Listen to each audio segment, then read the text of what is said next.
Rêveberiya Xweseriya Herêma Bakur Rojdatê Sûriyê gelek bas veqetandî bû da ku xwendekarên herêmê vegerîne malên wan. Vê êvarê not xwendekarên Kurd ku li Lasxê asêma bûn gihiştin bajarê Qamişlo. Xwendekar bi kêfxweşiyekî mezin ji aliyê malbat û hewalên wan hatin pêşwazîkirin.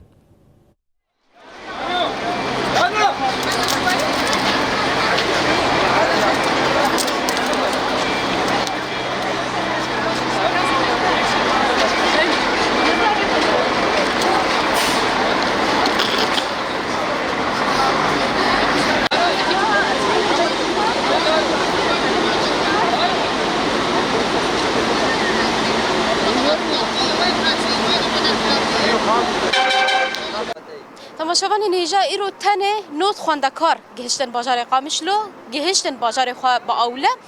سبدی سوی سه باسندن جهرن دا کو خواندکار مای جونن نهال و در دایک جبره یاد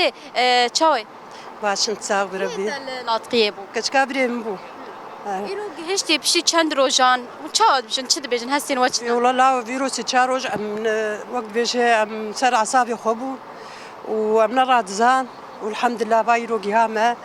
ودري خلكي قشا خوشبو ان شاء الله ويمجي ونساغ من ربي یادش بوره و بری اخسر جبو اداره ذاتیه و جبو شرکتانا و چه بجن کو في کاری رابون او و هشتن کو زاروکین و ایرو بگهجن و والله قنجه تشكي باشكرن وكاري وقنجه وخدي بوارب ان شاء الله ومري وبيا سر ربي وقال كي باشبو ام كيف خوش نقال لك بوا ساعتها وخوش واوج وخوش